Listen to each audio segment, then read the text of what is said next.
څنګه کولی شو د موبایل یا د انټرنیټ د بیو د بېځایه مصرف څخه مخنیوی وکړو. اوس به ستاسو د انټرنیټ پکیج هیڅ کله هم زر نه ختمیږي.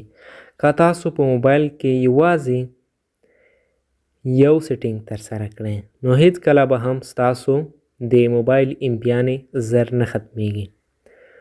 نو ملګرو ډیره په زړه پورې طریقه ده، هیڅ کوم اپلیکیشن ته اړتیا نه لري.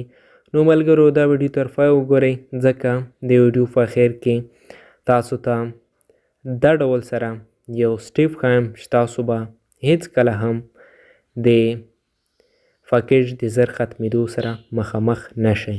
نو ملګرو بشپړه طریقه درته ښایم. د فایل څخه زموږ چینل هم سبسکرایب کړئ تر څو زموږ هر یوه نوي راتلونکي ویډیو لومړی ته تاسو در ورسي. نو ملګرو د دې لپاره به لومړنی تاسو راشئ سیټینګ ته.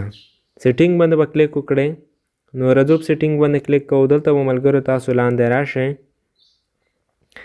دلته ملګرو تاسو ته کوم ایپس چې ښکاري دلته د ایپس دا باندې به کلیک وکړئ. نو ملګرو دا ډول سره موږ ته به زیات هغه پروګرامونه راواخلي چې زموږ څخه امبیانې مصرف کوي یا هغه پروګرامونه چې زموږ په موبایل کې شتون لري نو تاسو ته به هغه ټول راواخلي. نو که غواړو چې امبی مو بېځایه مصرف نشي یا زیات مصرف نشي نو څه به ترسره کوو؟ د دې لپاره ملګرو اسانه طریقه ده، هیڅ مشکل نه لري. نو ملګرو زه تاسو ته یوازې په یو پروګرام کې ښایم، تاسو به یې په نورو کې هم ترسره کړئ. نو ملګرو دلته ګورم انشاټ باندې کلیک کوم. نو ملګرو دلته به تاسو موبایل ډیټا دا باندې به کلیک وکړئ. نو ملګرو دلته ګورئ زموږ یوازې د یو آپشن سره کار دی. د دې آپشن سره دا لومړنی تاسو ته ښکاري آل اوور ګراوند ډیټا یوز. ټولې امبیانې چې دي زموږ د پکیج هغه د دې په واسطه ختمیږي. په ټولو پروګرامونو کې تاسو باید دا آپشن چې دی دا باید کلوز کړئ یا بند وساتئ.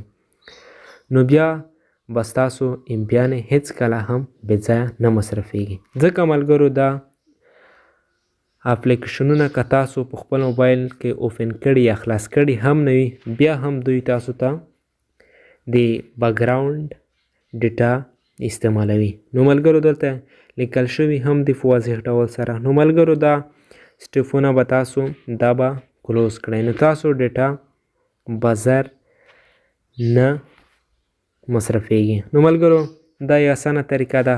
په نورو هغو پروګرامونو کې دا کار ترسره کړئ چې تاسو یې د انټرنیټ په واسطه نه استعمالوئ یا بغیر انټرنیټ استعمالوئ یا هغه اپلیکیشنات ورته انتخاب کړئ چې تاسو غواړئ چې نه استعمالوئ نو هغه ورته انتخاب کړئ.